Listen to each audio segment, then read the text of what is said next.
A salvação é outorgada por Deus pela sua graça, mediante o arrependimento do pecador e da sua fé em Jesus Cristo como o único Salvador e Senhor. O preço da redenção eterna do crente foi pago de uma vez por Jesus Cristo, pelo derramamento do seu sangue na cruz.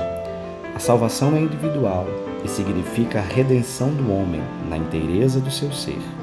É um dom gratuito que Deus oferece a todos os homens e que compreendem a regeneração, justificação, santificação e a glorificação.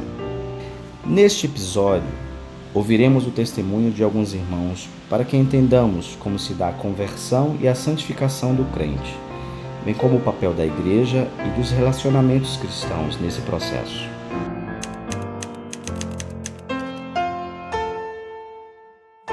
Sabemos que todas as coisas cooperam para o bem daqueles que amam a Deus, daqueles que são chamados segundo o seu propósito.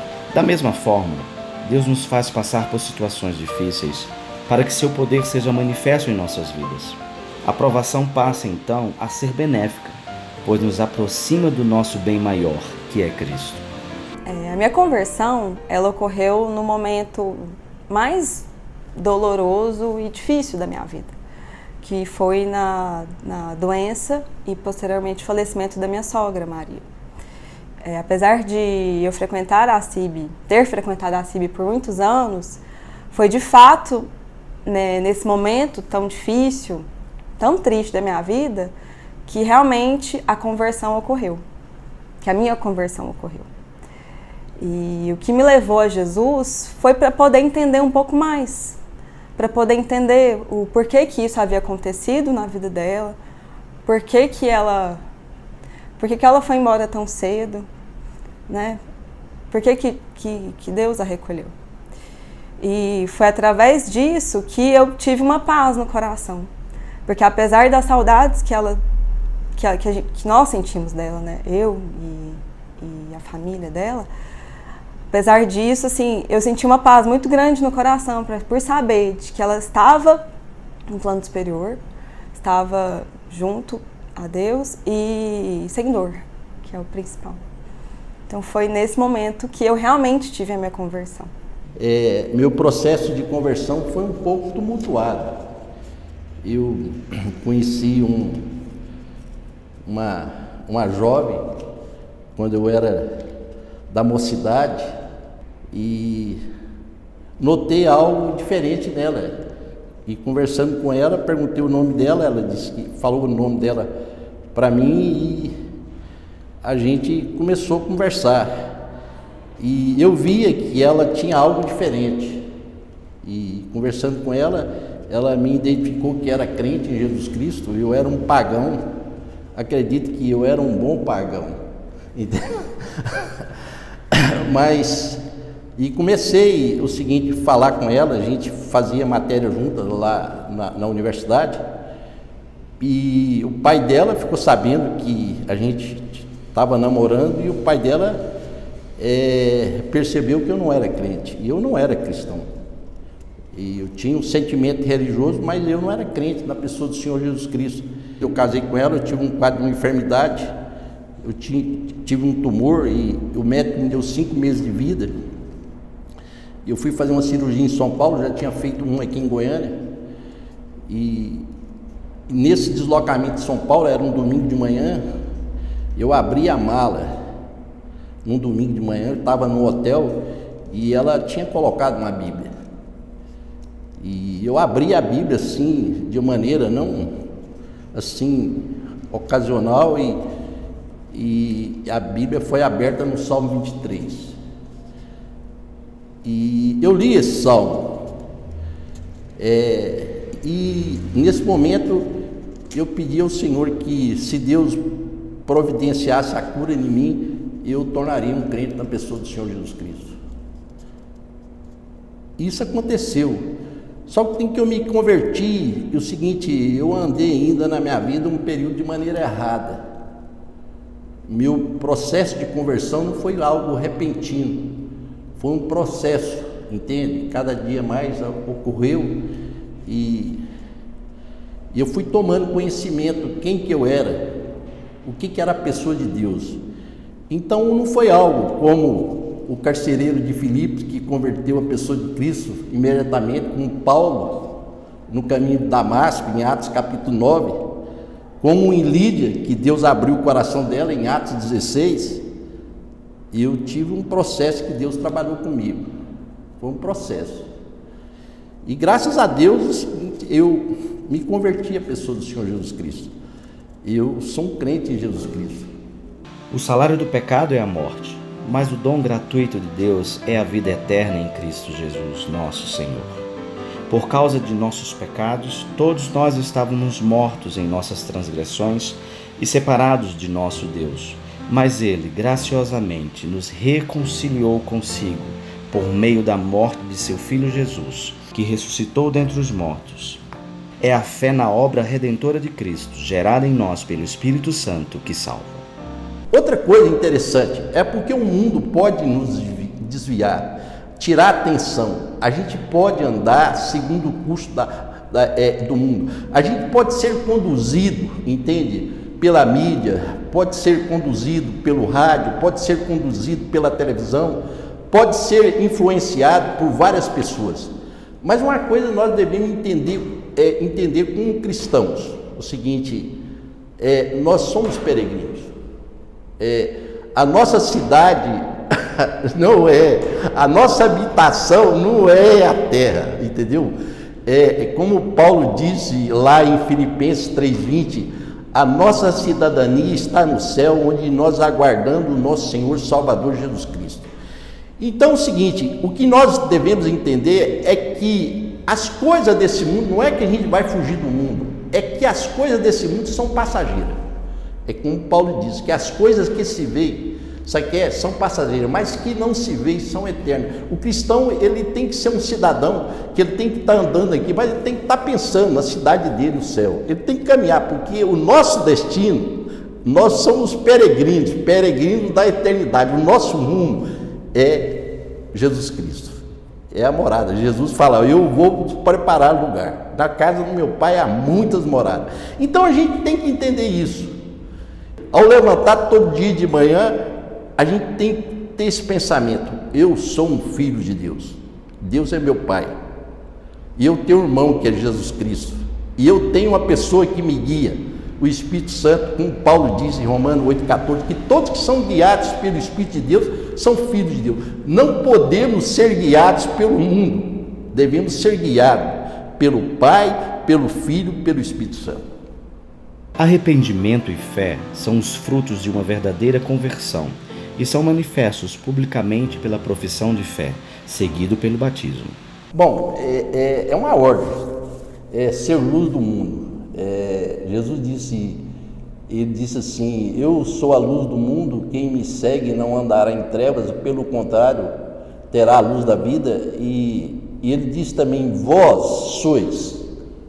Ele está falando para os crentes em Jesus Cristo, vós sois a luz do mundo, vós sois o sal da terra. E primeiro eu tenho que, entender, compreender a minha responsabilidade em relação ao mundo, em relação às pessoas que eu convivo, em relação à luz. Eu sou um fruto da luz. Se eu sou um fruto da luz, entende? Então eu tenho responsabilidade sobre as pessoas que eu relaciono, eu vivo, entende? E eu tenho essa responsabilidade. E essa responsabilidade, eu me identificar como um crente na pessoa do Senhor Jesus Cristo. Eu tenho essa responsabilidade. Muitas vezes a gente olha sobre o mundo, a gente critica os governantes, a gente critica, entende, a sociedade. Mas é uma pergunta, será que a gente não tem responsabilidade? E minha função de luz, a minha função de sal, o seguinte, eu estou exercendo, porque o sal é o seguinte, é um quadro, é um elemento que ele evita a putrefação, o estado de decomposição. Se eu não estou assumindo essa função, então eu tenho responsabilidade sobre as coisas do mundo que está acontecendo. Eu considero de extrema importância o processo de evangelização e o relacionamento discipulado. Quando eu aceitei Jesus como meu único e suficiente Salvador, eu entrei na classe de batismo, que na época quem ministrava a aula era o irmão Joaquim Ferro, e E foi muito importante, porque foi através dessas aulas que nós tínhamos todos os domingos, era na hora da IBD, foi através dessa classe que eu pude realmente aprender sobre o Evangelho. Ele me ensinou coisas maravilhosas. Foi através dele que eu realmente pude entender um pouco mais da Bíblia. Então, assim, ele me deu uma base muito importante. E foi através desse relacionamento que nós tivemos. Deus, ele nos coloca em contato com as pessoas. Sempre quando você sai no trabalho, na empresa, na escola, ou no supermercado, no banco, você está relacionando com as pessoas. E isso Deus, ele cria oportunidade para nós em nossas vidas. E uma coisa que a gente tem que entender sobre o quadro da evangelização é que as pessoas que você está relacionando, que você está falando, conversando, que essas pessoas têm alma. Elas precisam de conhecer a pessoa do Senhor Jesus Cristo. E você tem que falar, entende? Muitas vezes a gente se cala. E só o Evangelho é capaz de salvar o homem. Só a pessoa de Cristo é capaz de salvar o homem. Então, você tem que falar. E em relação ao quadro do discipulado, tem que conviver com eles. Você jamais, o seguinte, vai participar de algo, de alguma coisa, se você não sabe da vida deles. Então, é importante você relacionar. Eu gosto sempre de um personagem bíblico, Neemias, entende? Ele era o copeiro do rei, e quando o irmão dele chegou lá, onde na cidade de Suzã que ele estava, ele perguntou sobre como é que estava o povo dele. Ele disse: olha, o povo está em profunda miséria. Então, quando você vive a vida e você sabe que o seguinte, que seu irmão passa por dificuldade, você tem que ir ao encontro do seu irmão, entende? Porque, como João diz o seguinte: filhinhos, não ameis de língua e de palavra, mas de ato e de verdade. Então, ser cristão é isso, é o seguinte: a vida prática é você participar da vida dele. A gente falou isso, entende? É você envolver. Quando você pergunta sobre a vida de um irmão e você sabe e fala para você como é que está acontecendo com ele, e se você, o seguinte, ficar alheio a esse quadro, entende? Então você está totalmente diferente da linha cristã. Mas se você envolve, você tem que participar da vida dele. E participar da vida dele é estender a mão para ele. A santificação é obra do Espírito Santo, que transforma nossas vidas à semelhança de Jesus. Na caminhada cristã, é fundamental a presença de irmãos e companheiros de fé que nos auxiliem em nossas dúvidas e fraquezas, levando nosso olhar sempre de volta a Cristo. Por isso, nossa igreja tem buscado investir na implementação de pequenos grupos e relacionamentos discipuladores para o crescimento mútuo e expansão do Evangelho. Como eu já falei antes, eu fiquei afastada da igreja por 7 anos.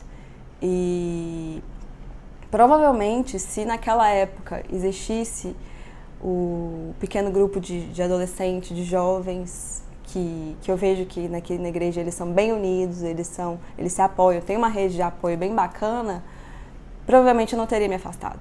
Porque eu teria uma rede de apoio para me sustentar, para me apoiar, para dizer: Amanda, não vai, fica aqui com a gente, vamos contornar a situação. Então, assim, eu acho que eu tenho plena convicção de que isso não teria acontecido. Então, eu sou muito grata a Deus pelos pequenos grupos, pelo grupo de adolescentes e jovens, principalmente porque eles precisam de muito apoio. Eu que já fui adolescente, eu que já fui jovem, apesar da cara de menina, eu não sou mais. Mas se eu tivesse tido esse apoio, com certeza eu não teria saído da igreja naquela época. Então, eu acho que esse relacionamento é muito importante. Em contrapartida, eu acho que a pessoa também não deve apenas esperar. Ela deve ir atrás, ela tem que ter uma iniciativa, ela tem que ser proativa para ir atrás de um pequeno grupo, para entrar se ela é uma adolescente, um jovem, ir atrás, buscar, não apenas esperar que a pessoa vá à sua casa, fazer uma visita. Eu também, por 6 meses, eu frequentei o pequeno grupo da casa da Maria Helena, que foi assim, foi uma época incrível. Infelizmente eu não consegui mais por conta que eu entrei na faculdade, Mas se eu tivesse esse tempo, eu com certeza frequentaria um pequeno grupo, porque faz diferença na sua vida espiritual, faz muita diferença. Primeiro, eu creio que eu sou um eleito de Deus, Deus me escolheu. E essa escolha é o seguinte, a gente muitas vezes fala sobre escolher Deus, a gente fala que Deus é soberano, mas não ausenta a pessoa, sabe o que é, da responsabilidade dele. Eu acredito que a minha conversão, ela ocorreu devido à oração do meu sogro, da minha sogra e da minha esposa. E a gente teve assim, sempre quando eu namorava com ela, eu chegava sábado à tarde lá na casa dele e ele procurava uma maneira de dirigir o culto. Aí sempre eu falava com ela, mas o culto não é à noite, por que ele dirige sábado à tarde? Mas era uma oportunidade que eu tinha dele me evangelizar. E acredito que a minha conversão foi fruto de oração da minha esposa, entende? Do meu sogro, da minha sogra e de alguns irmãos. Eu acho que foi esse processo. A minha caminhada em relação à santificação é a minha consciência em relação a quem eu, de fato, quem que eu sou, entende?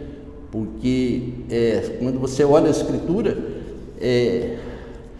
Deus nos salvou, mas é o seguinte, a salvação, a morte de Cristo, a crucificação de Cristo não foi só pelo perdão, mas também foi pela nossa santificação. As pessoas que mais me influenciaram no meu processo de conversão foram os meus sogros, Maria e Jerônimo, porque eles nunca deixaram de orar por isso, nunca. Então assim, eu dou crédito a eles, principalmente. A minha mãe, Cida, que foi quem me trouxe à igreja, foi através dela que eu conheci a CIB. O meu esposo, Rafael, que quem sempre me deu muito apoio. E hoje, quem eu mais tenho como uma pessoa que me leva à santificação é o pastor Leandro, através das suas pregações, mensagens, através do carinho que ele tem comigo. E também há duas pessoas com quem eu tive muito contato na época que eu trabalhei na UANSE, que são a Karen e a Cris, que são pessoas também que me ajudam bastante nesse processo de santificação. Que a cada dia cresçamos no conhecimento do nosso Deus, amando-o cada vez mais. Que esse amor transborde em nossas vidas e que sejamos instrumento do Espírito Santo para que a mensagem da salvação alcance mais pessoas. Você nunca deve afastar da Bíblia, você tem que conhecer a Bíblia. Eu gosto de uma expressão de um grande líder americano, Benjamin Franklin, quando ele disse assim, eu sou um homem de um único livro, a Bíblia Sagrada. Então, esse livro, a Bíblia, é o seguinte, é o livro mais interessante que existe dentro desse universo. Não tem um livro melhor do que a Bíblia. Não é que você vai deixar de ler outros livros, mas a prioridade do crente é a Bíblia. Ele tem que aprender a ler a Bíblia.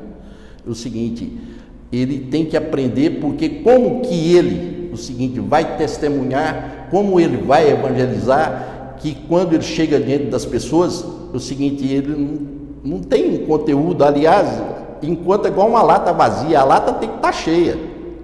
Você entende? Então, ele tem que falar. Ele tem que testemunhar.